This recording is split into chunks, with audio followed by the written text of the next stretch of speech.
तो welcome dear friends, मैं हूं जुल्फ़िकार मोहम्मदी और वापस आया हूं आपके पास आज एक रेयर वोकेबलरी लेके आपके पास। हर बार मैं वीडियोस में आपको नए नए वर्ड्स बताता हूं जिन्हें आप यूज़ करते हैं, उससे आपकी वोकेबलरी स्ट्रांग होती है, आपका इंप्रेशन बढ़ता है और आपका इंग्लिश स्पीकिंग लेवल अप हो जाता है। लेकिन इंग्लिश स्पीकिंग के लिए only words are not sufficient and enough. उसके लिए हमें ईडियम्स की भी ज़रूरत होती है। तो आज से मैं एक सीरीज़ शुरू करने जा रहा हूँ, ईडियम लर्निंग सीरीज़। ये ईडियम वो नहीं होंगे जो आपने किताबों में और दीगर वीडियोस में देखे हैं। कहाँ से शुरू करते हैं? An apple of discord, a bone of contention, blah blah blah. जो ईडियम्स आपको बताने जा रहा हूँ ट्रेंडिंग है और बहुत ही रेयरली मिलते हैं कहीं भी आपको। बस आखिर तक देखिए इस वीडियो को।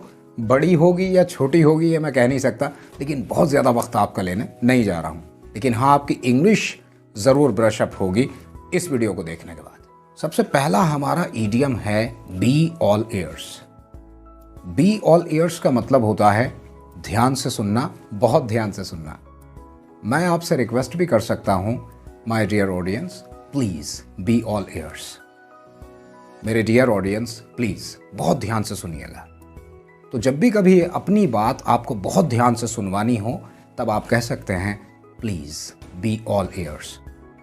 जवाब में भी कहा जा सकता है आई एम ऑल ईयर्स।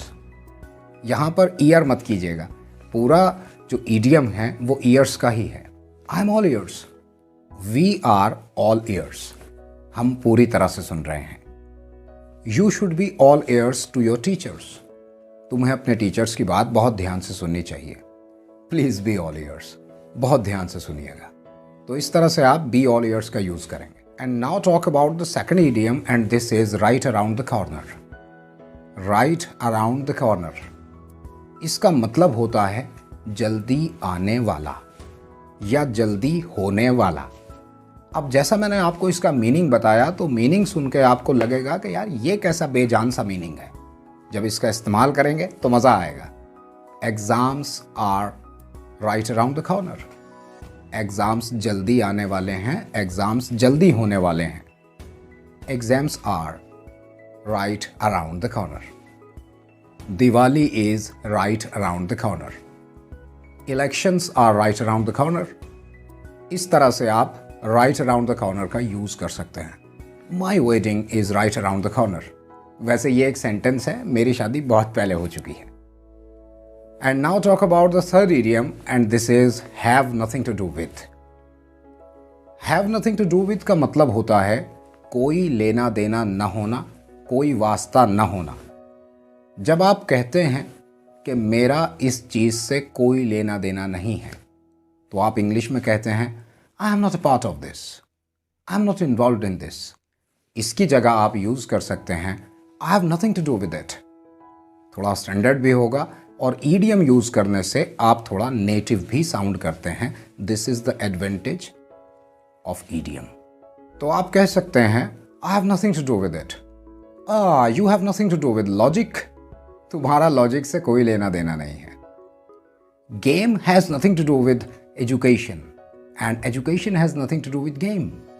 इस तरह से आप has nothing to do with it singular में यूज़ करेंगे और प्लूरल के साथ have nothing to do with it का यूज़ करेंगे। And now talk about the next idiom and this is be at home in. Be at home in इसका मतलब होता है एक्सपर्ट होना। आप कह सकते हैं he is expert in English। Expert की जगह यूज़ कीजिए he is at home in English। You are at home in mathematics। He is at home in telling lies। She is at home in telling stories। तो be at home, be मतलब is am are या was were लगाकर आप बोल सकते हैं I want to be at home in English. मैं English में एक्सपर्ट होना चाहता हूँ। I want to be at home in English. तो इस तरह से बी एट होम इनका इस्तेमाल किया जाता है। And now talk about the final and the most important idiom and this is burn one's bridge with. Burn one's bridge with इसका मतलब होता है नाता तोड़ लेना, ताल्लुकात ख़त्म कर लेना। आप कह सकते हैं I have burnt my bridges with my friend. मैंने अपने दोस्त से अपने ताल्लुक ख़त्म कर दिए हैं। Do not burn your bridge with me, मुझसे अपने ताल्लुक़ ख़त्म मत कीजिए। I have burned my bridges with my company, I am going to burn my bridges with you. इस तरह से आप बर्न ब्रिज का इस्तेमाल कर सकते हैं। यहाँ पर जो ये वंस लिखा है इस ईडियम में, इस वंस की जगह आप पॉजेसिव केस यूज़ करेंगे, जैसे आई के साथ my, I have burned my bridges with my company. अगर यहाँ पे यू होता तो आप माई की जगह यू का पॉजेसिव केस लगाते और तब ये हो जाता you are going to burn your bridge with your company, I have burned my bridges with my friend. तो इस तरह से आप इस ईडियम का यूज़ करेंगे। आज की मेरी ये ईडियम वाली वीडियो आपको कैसी लगी, सीरीज़ जारी रखूं या ना रखूं, मुझे कमेंट बॉक्स में ज़रूर बताइएगा। दुआओं में याद रखिए। Subscribe to our channel learn English with Z Mohammadi. खुदा हाफिज़।